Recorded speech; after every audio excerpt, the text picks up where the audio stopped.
कंठ से प्रशंसा करने के लिए बाध्य होना पड़ा। यह सब हो पाया है आदरणीय प्रधानमंत्री मोदी जी के मार्गदर्शन से, उनकी प्रेरणा से, केंद्र और राज्य सरकार के समन्वित प्रयास से और प्रदेश के अंदर शासन प्रशासन के बेहतर टीम वर्क ने ये सभी परिणाम सामने लाने में सफलता प्राप्त की। और आज मुझे प्रसन्नता है कि कई उपलब्धियां प्रदेश सरकार के प्रदेश की जनता के लिए जोड़ रही हैं, जिसमें राजकीय मेडिकल कॉलेज कन्नौज में BS लेवल 3 की एक नई प्रयोगशाला का लोकार्पण है। 7 निजी मेडिकल कॉलेजेस में लेवल 2 की लैब्स का शुभारंभ होने जा रहा है। डेंगू जैसे बीमारियों से बचाव में एप्रेसिस की बहुत बड़ी भूमिका होती है।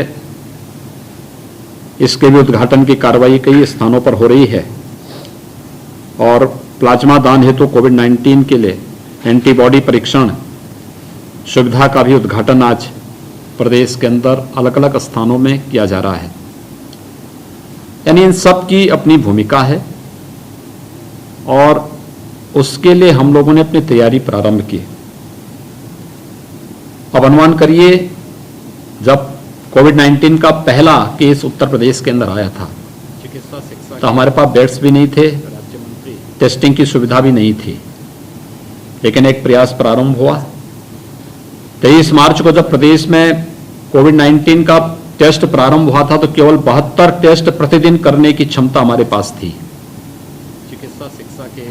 और 23 मार्च के बाद जो यात्रा हमने प्रारंभ की, आज के दिन पे हम कह सकते हैं, अगर मैं आज के ही आंकड़े आपके सामने प्रस्तुत करूं तो मेरे सामने आज आई है 1,45,000 टेस्ट हम लोगों ने कल की हैं। चिकित्सा शिक्षा के परसों 1,75,000 टेस्ट हम लोगों ने किए थे। यानी राज्य सरकार ने हमारे जो मेडिकल कॉलेजेज हैं, डिस्ट्रिक्ट हॉस्पिटल्स हैं, निजी हॉस्पिटल हैं, केंद्रीय संस्थान हैं, इन सब ने मिलकर के एक साथ मिलकर के जो एक टीम वर्क के साथ काम करना प्रारंभ किया, उसका परिणाम है कि आज हम 2.25 लाख टेस्ट प्रतिदिन करने की क्षमता अर्जित कर चुके हैं। और आज के दिन यह कोई समस्या प्रदेश के अंदर नहीं, क्योंकि सर्वाधिक जो प्रदेश सबसे पीछे हुआ करता था वह प्रदेश आज देश के अंदर 1,80,00,000 से अधिक टेस्ट अब तक संपन्न कर चुका है और प्रतिदिन 1,75,000 से अधिक टेस्ट करने की क्षमता रखता है। आज जो BSL लेवल 2 और लेवल 3 की हमारी लैब्स आज यहाँ पर प्रारंभ होने जा रही है, RT-PCR की हमारी टेस्टिंग क्षमता को और आगे बढ़ाने में इससे काफ़ी मदद मिलेगी।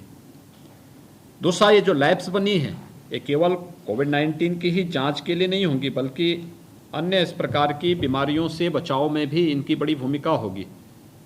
अन्यथा प्रदेश के अंदर किसी भी ऐसे वायरस के अटैक के कारण हम लोगों को हमेशा NIB पुणे पर निर्भर रहना पड़ता था। काफ़ी हद तक अब ये लैब्स इस समस्या का समाधान करेंगे और धीरे धीरे करके हम इनका अपग्रेडेशन जब करेंगे तो हमें NIB पुणे की सेवाएं यहीं हमारे पास उपलब्ध होंगी और ट्रेंड मैन पावर हर प्रकार की विपरीत परिस्थितियों में भी हमारे पास यहाँ उपलब्ध होगा। मुझे प्रसन्नता है कि न केवल गवर्नमेंट मेडिकल कॉलेजेस भी आज इस सेवा के साथ युद्ध स्तर पर जुड़े हैं और 7 मेडिकल कॉलेजेस में एक साथ लेवल 2 की हमारी कोविड-19 की जांच की लैब्स आज शुभारंभ होने जा रही हैं। एक बहुत शुभ लक्षण है, एक अच्छा प्रयास है कि हमें गवर्नमेंट के साथ साथ निजी क्षेत्र में भी ट्रेंड मैन पावर के साथ साथ टेस्टिंग की फैसिलिटी भी वहाँ पर उपलब्ध होने जा रही है। कोविड-19 का खतरा अभी समाप्त नहीं हुआ है और हमेशा हमें इस बारे में देखना होगा कि वैक्सीन बनाने के लिए आदरणीय प्रधानमंत्री जी के मार्गदर्शन में हमारे सभी वैज्ञानिक इस दिशा में बहुत अच्छा प्रयास कर रहे हैं। बहुत सार्थक प्रयास भी है। आज ज़्यादातर समाचार पत्रों में आपने देखा है कि भारत के अंदर जो वैक्सीन बन रही है वह दुनिया के अंदर किसी भी वैक्सीन से ज़्यादा इफेक्टिव दिख रही है। लेकिन उस सब के बावजूद वैक्सीन आने, वैक्सीन हर नागरिक तक पहुंचने और वैक्सीन का प्रभाव तब तक बरकरार रहे, इस दृष्टि से हमें अभी सावधान होना पड़ेगा और इसमें बचाव बहुत महत्वपूर्ण है। इस बचाव की दृष्टि से प्रारंभ से ही जो कार्यक्रम प्रारंभ हुए हैं, हमें उसके प्रति निरंतर सावधान होना पड़ेगा। खासतौर पर जो आदरणीय प्रधानमंत्री जी ने 2-3 बातों के लिए लगातार कहा है, अवेयरनेस के लिए आज प्रदेश के अंदर हर एक जनपद में सैकड़ों की संख्या में पब्लिक एड्रेस सिस्टम जागरूकता के लिए स्थापित किए गए हैं। हम लोगों ने हर जनपद में integrated command and control centre बना करके प्रत्येक हॉस्पिटल की मैपिंग करने, हर एक कोविड पॉजिटिव केस के साथ सीधे संवाद बनाने का एक तंत्र विकसित किया है। निजी हॉस्पिटल और इंडियन मेडिकल एसोसिएशन के साथ भी लगातार संवाद बना रहे, जिससे हम लोग कोविड-19 के बारे में आम जन को जागरूक कर सकें। ये सावधानी तो आवश्यक है ही, टेस्टिंग है, कॉन्टैक्ट ट्रेसिंग है, ये निरंतर होना है। सर्विलांस जितना बेहतर होगा इस प्रकार की महामारी में, उतना ही CFR हम नियंत्रित करने में हमें सफलता प्राप्त हो सकती है। और यही कारण है कि प्रदेश के अंदर एक टीम वर्क जो कार्य कर रही है डे फर्स्ट से, आज उसका परिणाम है कि पॉजिटिविटी रेट में, CFR में उत्तर प्रदेश देश के अंदर किसी भी अन्य राज्य की तुलना में बहुत बेहतरीन प्रदर्शन कर रहा है। और कोविड मैनेजमेंट के उत्तर प्रदेश के कार्य को WHO जैसी संस्थाओं को भी सराहना करनी पड़ी है। यहाँ पर न केवल हम लोगों ने कोविड-19 के मैनेजमेंट को बेहतर तरीके से आगे बढ़ाया है, बल्कि पूर्वी उत्तर प्रदेश में इंसेफ्लाइटिस जैसी बीमारियों को भी प्रभावी नियंत्रण करने में आज सफलता प्राप्त हुई है। मुझे याद है जब मैं पहली बार 1998 में सांसद बना था, हमारे सामने उस समय वहाँ पे इंसेफ्लाइटिस की विकरालता होती थी। प्रतिवर्ष 800 से लेके 1000, 1200, 1500 तक मौतें होती थी। और 1977 से लेके 2017 तक ये सिलसिला लगातार चलता रहा। अब आश्चर्य करेंगे, 70 वर्षों में किसी के कानों में आवाज नहीं पहुंची। लेकिन आज प्रदेश में जो टीम वर्क कोरोना कालखंड में देखने को मिला, ये हमने 2017 से भी इंसेफ्लाइटिस के खिलाफ कार्रवाई के लिए और उस पर प्रभावी नियंत्रण के लिए प्रारंभ किया था। और आज उसका परिणाम है कि जिस मेडिकल कॉलेजेस में 700, 800, 900, 1000, 1200, 1500 तक मौतें होती थी प्रतिवर्ष, उसी मेडिकल कॉलेज में केवल 21 मौत हुई हैं। और ये 21 मौत भी किन किन क्षेत्रों से, इन सबको हम लोग अभी से ऑडिट करते हुए अगली बार ये भी ना हो, इस पर भी हमारी कार्रवाई अभी से प्रारंभ हुई है। लेकिन इसके लिए प्रत्येक विभाग को एक साथ मिलकर के बेहतर समन्वय के माध्यम से इस कार्यक्रम को आगे बढ़ाना पड़ा है। स्वच्छता के लिए, शुद्ध पेयजल की आपूर्ति के लिए, अन्य कार्यक्रमों को एक साथ जोड़ने के लिए हमें बहुत तेजी के साथ आगे बढ़ना पड़ा है। और आज जहां हम लोगों ने इन सभी बीमारियों को नियंत्रित किया है, वहीं मुझे इस बात की भी प्रसन्नता है कि हम न केवल इसको लेकर के बल्कि एप्रेसिस यूनिट अलग अलग मेडिकल कॉलेजेस में प्रारंभ हो रही है। एक खासतौर पर प्लेटलेट्स काउंट जब भी डेंगू के कारण या किसी वायरल फीवर के कारण किसी व्यक्ति के अंदर कम होती हैं, ये संभावना ज़्यादा तेज हो जाती है कि एक बार अगर उसकी ब्लीडिंग शुरू होगी तो फिर दिक्कत हो सकती है, उसके जीवन के लिए खतरा पैदा हो सकता है। और इस दृष्टि से प्लेटलेट्स काउंट को प्रभावी बनाने के लिए उसे कहीं ना कहीं प्लेटलेट्स देने की बात आती थी। इसे अपग्रेड करने की कार्रवाई भी होनी चाहिए। लेवल 3 की लैब्स हर एक जगह स्थापित हो, क्योंकि इस समय की मांग है और आज की आवश्यकता भी है। अन्यथा हम लोग इस बात को देखते हैं कि अक्सर जब भी कोई वायरस आता है, ये कह दिया जाता है कि अज्ञात बीमारी से मौत हुई है, क्योंकि हमारे पास उस समय जांच की कोई भी हमारे पास लैब्स नहीं होती, टेस्टिंग की कोई सुविधा हमारे पास नहीं होती है।